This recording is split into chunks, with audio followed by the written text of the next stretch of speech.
हरतालिका तीज व्रत के नियम बहुत सख्त होते हैं, साथ ही इन नियमों का पालन पूरी दृढ़ता से करना अनिवार्य है।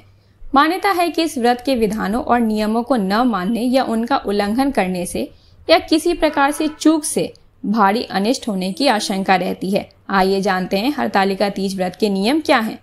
एक बार हरतालिका तीज व्रत को रखना शुरू कर देने के बाद उसे जिंदगी भर रखना होता है। यह एक निर्जला व्रत है, यानी इस व्रत में किसी भी प्रकार से अन्न जल का ग्रहण नहीं किया जाता है। अगले दिन माता पार्वती को सिंदूर चढ़ाया जाता है और ककड़ी या खीरा के साथ हलवे का भोग लगाया जाता है। हरतालिका तीज पूजा में माता पार्वती को ककड़ी या खीरा के साथ हलवे का भोग लगाना अनिवार्य है। हरतालिका तीज पूजन प्रदोष काल यानी शाम के समय, सूर्य के डूबने के समय और रात होने से पहले किया जाता है। महिलाओं को रात भर जगराता कर भजन कीर्तन करना चाहिए और जागकर मिट्टी के बनाए शिवलिंग की प्रहर अनुसार पूजा करनी चाहिए। अगले दिन मां पार्वती की पूजा आरती के व्रत का पालन कर ककड़ी या खीरा से किया जाता है। व्रत के दौरान हरतालिका तीज व्रत कथा सुनना जरूरी होता है, अन्यथा व्रत को अधूरा माना जाता है।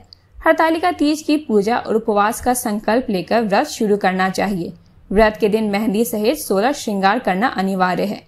पूजा के लिए भगवान शिव, माता पार्वती और भगवान गणेश की मिट्टी की प्रतिमा हाथों से बनाकर पूजा करना होता है। अगले दिन सुबह इन्हें विधिवत विसर्जन करने के बाद ही पारण किया जाता है। पूजा के समय सुहाग की सारी वस्तुएं सुहाग की पिटारी में रखकर माता पार्वती को अर्पित करते हैं और शिव जी को धोती और अंगोछा चढ़ाया जाता है। इस व्रत को अगले दिन सूर्योदय के बाद माता पार्वती को सिंदूर चढ़ाने के बाद ही तोड़ा जाता है। पूजा के बाद सुहाग की सामग्री को किसी ब्राह्मण स्त्री या गरीब विवाहित महिलाओं को देना चाहिए। इससे व्रत का पुण्य फल बढ़ जाता है।